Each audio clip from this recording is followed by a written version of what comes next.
اللہ تعالیٰ کی بابرکت نام سے شروع کرتی ہوں جو بڑا مہربان نہایت رحم کرنے والا ہے۔ نبی پاک صلی اللہ علیہ وآلہ وسلم پہ لاکھوں کروڑوں درود و سلام۔ اللہم صلی وسلم وبارک علی نبینا محمد۔ آج ماشاءاللہ سے 5واں روزہ ہے سعودی عرب میں، الحمدللہ۔ اللہ تعالیٰ ہمیں بہترین روزے رکھنے کی توفیق عطا فرمائے اور ہمارا رب قبول و منظور فرمائے ہمارے روزے، ہماری عبادتوں کو۔ وَاسْتَعِینُوا بِالصَّبْرِ وَالصَّلَاةِ، اور صبر اور نماز کے ذریعے سے اللہ سے مدد مانگو۔ رمضان کا ٹاپک جو رہ گیا تھا باقی وہ آپ سنیں۔ میں نے جو پروگرام لاسٹ ٹائم کیا تھا رمضان پہ، تو اس میں نا کیمرہ سٹک ہونے کی وجہ سے کچھ میرے جو ہے نا لیکچر جو ہے نا کمپلیٹ نہیں میرا ہوا تھا، بس یعنی کہ ہاف ہوا تھا، ہاف سے تھوڑا زیادہ ہوا تھا کمپلیٹ، تو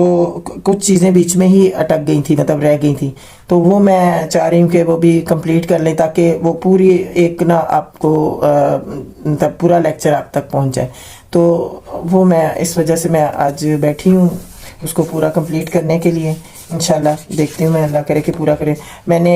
یہ تو پورا کر لیا تھا روزہ کا اصل مقصد، تو اس میں بھی شاید تھوڑا سا ہے، میں دیکھتی ہوں۔ تو لیکن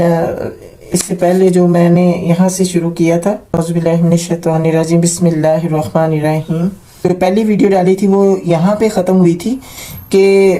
ایک شخص سب کے سامنے سحری کھائے اور افطار کے وقت تک ظاہر میں کچھ نہ کھائے، تو یہاں پہ آ کے ویڈیو بند ہو گئی تھی، ٹھیک ہے۔ تو پھر میں نے نیکسٹ ویڈیو جو ہے وہ میں نے سٹارٹ کر لی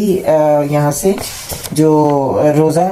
کا اصل مقصد وہاں سے سٹارٹ کر لی تھی، ٹھیک ہے۔ تو بیچ میں جو رہ گیا لیکچر وہ میں کمپلیٹ کرنا چاہ رہی ہوں، تو انشاءاللہ آپ غور سے سنیے گا، اور یہ بہت ضروری ہے کہ رمضان سے پہلے،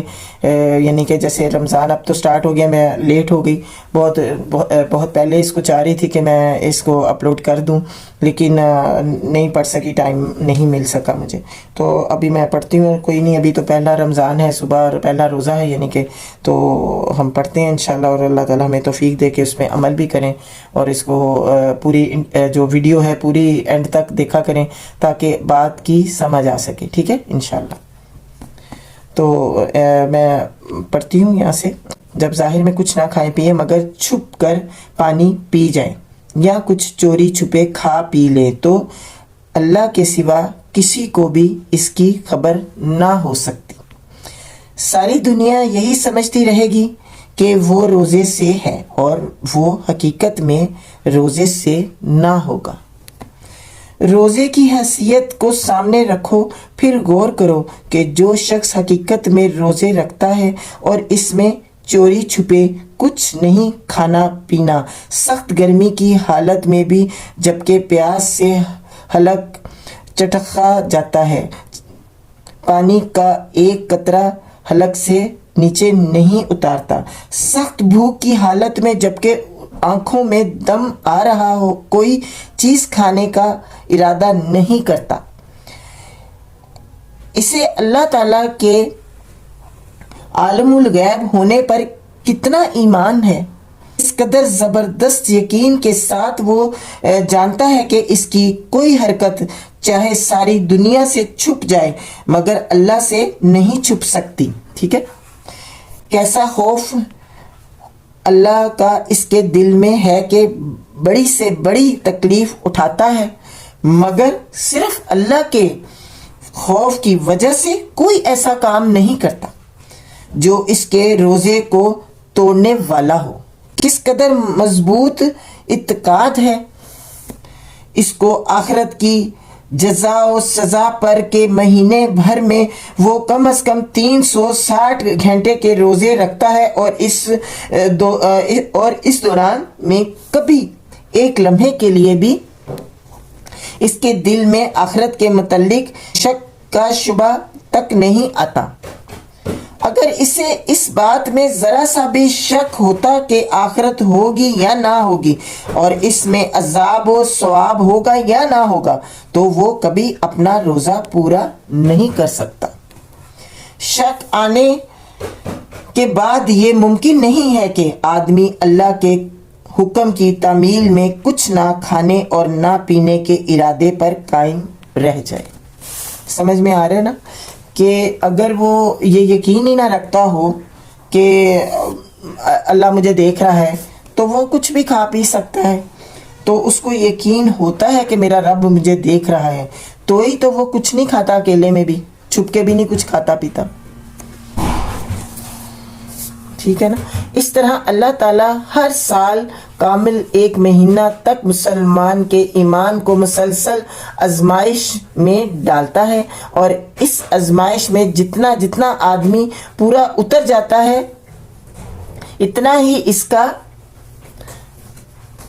ایمان مضبوط ہوتا جاتا ہے۔ یہ گویا آزمائش ہے اور ٹریننگ۔ آپ جب کسی شخص کے پاس امانت رکھواتے ہیں، وعلیکم السلام رحمۃ اللہ، مبارک، آپ کو بھی بہت بہت مبارک ہو۔ اور ٹریننگ، آپ جب کسی شخص کے پاس امانت رکھواتے ہیں تو گویا اس کی ایمانداری کی آزمائش کرتے ہیں۔ اگر وہ اس آزمائش میں پورا اترے اور امانت میں خیانت نہ کرے تو اس کے اندر امانتوں کا بوجھ سنبھالنے کی اور زیادہ طاقت پیدا ہو جاتی ہے اور وہ زیادہ امین بنتا چلا جاتا ہے۔ اسی طرح اللہ تعالیٰ بھی مسلسل 1 مہینے تک روزانہ 14 گھنٹے تک آپ کے ایمان کو کڑی آزمائش میں ڈالتا ہے، اور جب اس آزمائش میں آپ پورے اترتے ہیں تو آپ کے اندر اس بات کی مزید قابلیت پیدا ہونے لگتی ہے کہ اللہ سے ڈر کر دوسرے گناہوں سے بھی پرہیز کریں، اللہ کو عالم الغیب جان کر چوری چھپے بھی اس کے قانون کو توڑنے سے بچیں، اور ہر موقع پر قیامت کا وہ دن آپ کو یاد آ جایا کرے جب سب کچھ کھل جائے گا اور بغیر کسی روایت کے بھلائی کا بھلا اور برائی کا برا بدلہ ملے گا۔ یہی مطلب ہے اس آیت کا کہ ترجمہ، یعنی اے اہل ایمان، تمہارے اوپر روزے فرض کیے گئے ہیں جس طرح تم سے پہلے لوگوں پر بھی فرض کیے گئے تھے، شاید کہ تم پرہیزگار بن جاؤ۔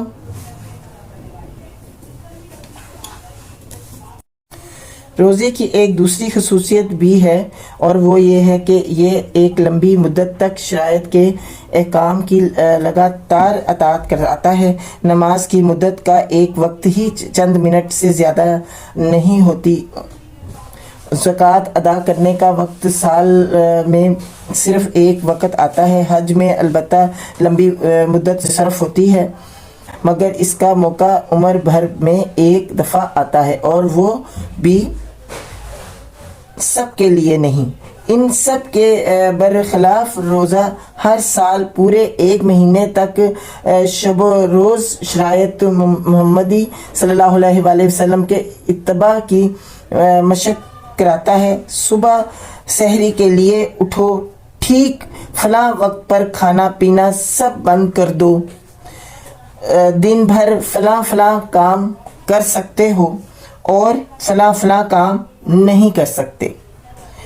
شام کو ٹھیک فلاں وقت پر افطار کرو، پھر کھانا کھا کر آرام لو،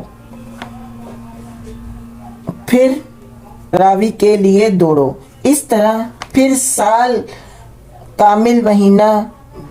بھر صبح سے شام تک اور شام سے صبح تک